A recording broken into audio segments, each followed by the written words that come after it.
सूर्यपुत्र कर्ण। पांडव माता कुंती को कन्यावस्था में सूर्यदेव से प्राप्त हुआ वो पुत्र जिसे उसकी मां ने जन्म पर ही खुद से अलग कर दिया और उसका पालन पोषण एक सूत जाति के जोड़े अधिरथ नंदन और राधा के घर हुआ, जिसके बाद सूर्यपुत्र कर्ण बन गया सूतपुत्र कर्ण। और यही कर्ण जब हस्तिनापुर में सूतपुत्र की तरह पांडवों से मिला तो पांडवों ने कर्ण के पद का मजाक उड़ाना शुरू कर दिया। अकेला दुर्योधन ही था जो कर्ण के साथ खड़ा हुआ और इसीलिए दुर्योधन कर्ण का सबसे प्रिय मित्र बन गया, एक ऐसा मित्र जिसके लिए कर्ण किसी भी हद तक जा सकता था। लेकिन ये पूरी तरह सच नहीं है। दोस्ती हो तो कर्ण और दुर्योधन जैसी। हस्तिनापुर में राजकुमारों के बीच बड़े हुए सूतपुत्र कर्ण को हमेशा समाज में अपनी जगह बनाने के लिए झगड़ना पड़ता।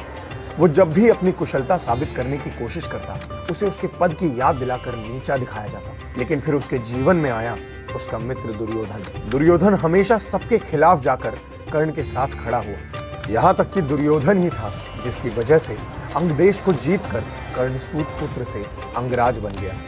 दुर्योधन की मित्रता ने कर्ण को समाज में वो सम्मान दिलाया जो वो बचपन से चाहता था। और इसीलिए शायद आज भी महाभारत की जब भी बात होती है तब कर्ण और दुर्योधन की दोस्ती के उदाहरण दिए जाते हैं। लेकिन क्या आप जानते हैं कि एक बार कर्ण अपने इसी दोस्त को जख्मी हालत में युद्ध भूमि में छोड़कर भाग गया था। महाभारत के वन पर्व के अनुसार जब पांडव अपना सब कुछ हार कर वन में रह रहे थे, तब एक दिन दुर्योधन ने कुरु सेना से कुछ लोगों को वन में भेजा। वो पांडवों की अवस्था जानकर अपने अहंकार को सहलाना चाहता था, लेकिन उस वन पर गंधर्वों का राज था और उन्होंने कुरु सेना को प्रवेश करने से मना कर दिया। ये सुनकर दुर्योधन गुस्से से पागल हो गया और खुद कर्ण और अपने भाइयों को लेकर वहां पहुंचा। उसने गंधर्वों पर हमला कर दिया, जिसके बाद वहां एक घमासान युद्ध का आगमन हुआ। एक एक कर गंधर्वों ने कुरु सेना के लाखों सिपाहियों को मार गिराया।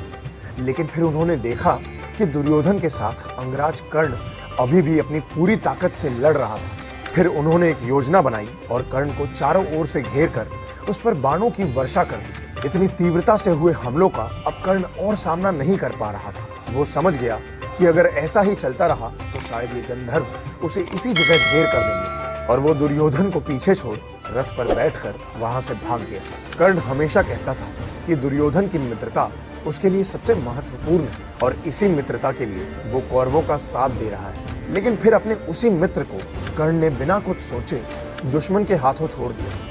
तो क्या कर्ण कभी दुर्योधन का सच्चा दोस्त था या कौरवों का साथ देने के पीछे उसका कोई स्वार्थ था?